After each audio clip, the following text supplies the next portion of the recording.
6h du mat, c'est le jour J, grand départ pour Madrid et ensuite en route. Bogota. Ça va, Loulou?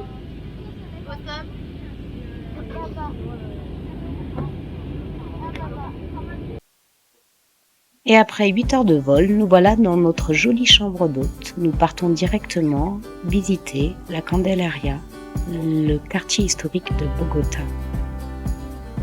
Et au dodo.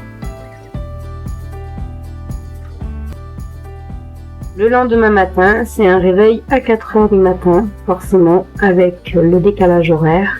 Nous sommes seuls dans les rues de Bogota et nous profitons ainsi des couleurs sur les murs sans aucune autre personne sauf quelques touristes. Juan semble d'ailleurs très inspiré. Ils adorent les couleurs, c'est pour notre plus grand régal que de se promener avec ce beau temps sans personne dans la rue. Coucou, aujourd'hui on va monter cette grande montagne mais pas à pied parce que c'est beaucoup trop haut. Du coup on va prendre le petit train qui est là-bas et par contre on sait pas où le prendre.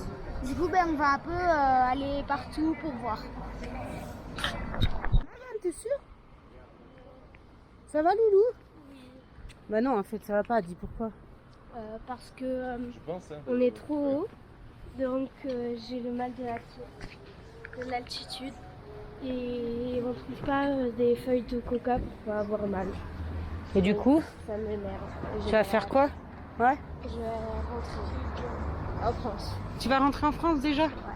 Ah bah on n'est pas dans la merde. Et toi, Lily? Quoi? Ça va, toi? Oui, bon, j'ai un peu du mal à respirer vu la hauteur. Ouais, bah c'est surtout que t'as ton masque Mais ça va. qui est Ah super oui. épais. Oui, oui. Voilà, bah ça va mieux maintenant. J'arrive pas.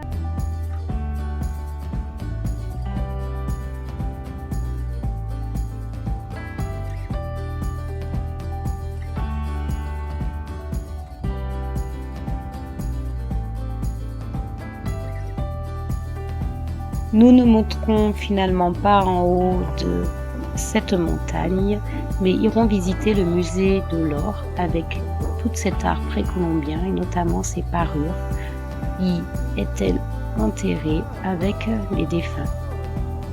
Puis dans l'après-midi, nous continuons la visite de Bogota avec le musée de Fernando Botero, un artiste colombien très connu qui a la caractéristique de représenter dans ses peintures des formes très arrondies de ses sujets. Nous y retrouverons même un Picasso, le barbu fumeur, un clin d'œil à Papy.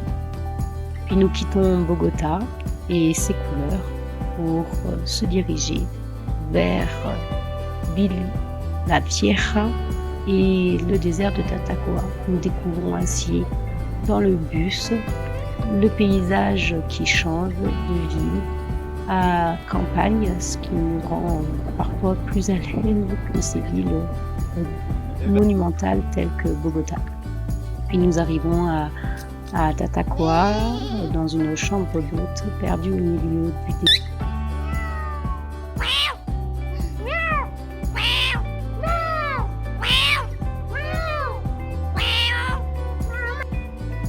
Mais nous n'oublions pas pour autant l'école, accompagnée de toute la famille de la chambre d'hôte.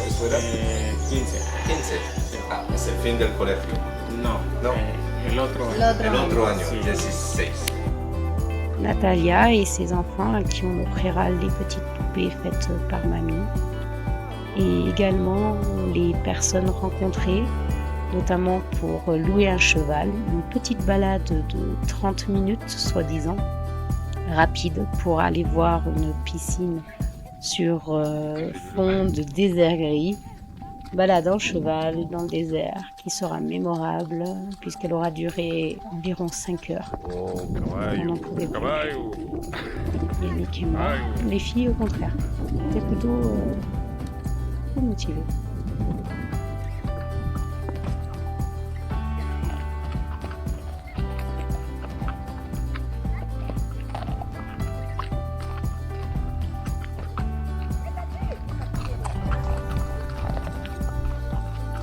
En plein milieu du désert de Tatacoa, le désert gris. Allez, les cheminées.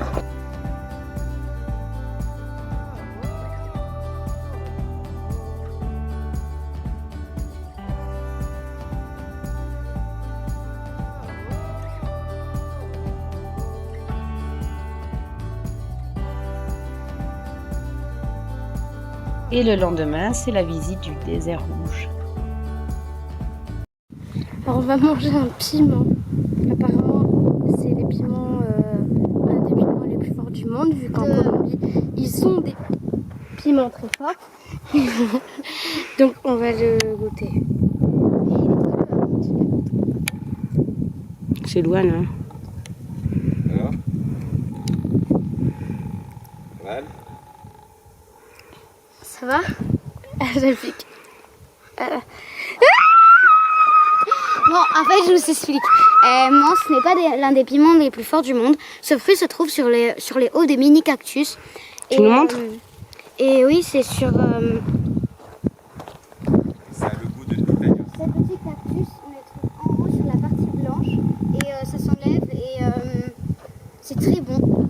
Très bon. Et pas du tout acide. Alors, petite balade dans le désert rouge.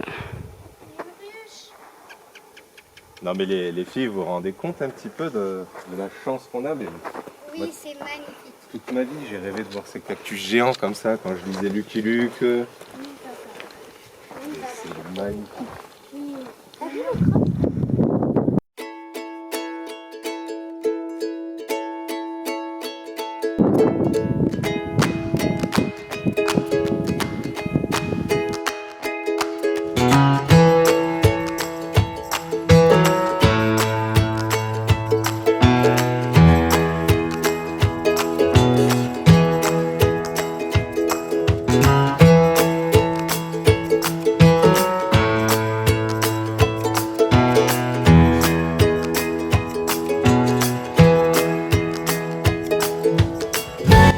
Cette première semaine, ce n'est pas seulement la découverte de paysages, mais aussi d'insectes un peu étranges par moments. Éloigne votre scorpion, tu peux la prendre et taper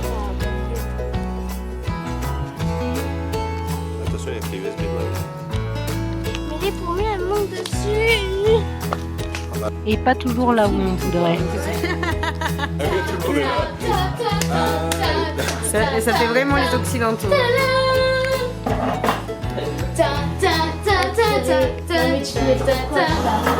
Fais gaffe qu'il tombe pas dessus. Fais gaffe, il peut te sauter dessus là, c'est trop proche. Pourquoi tu regardes? Il va tirer à côté, ça va faire peur.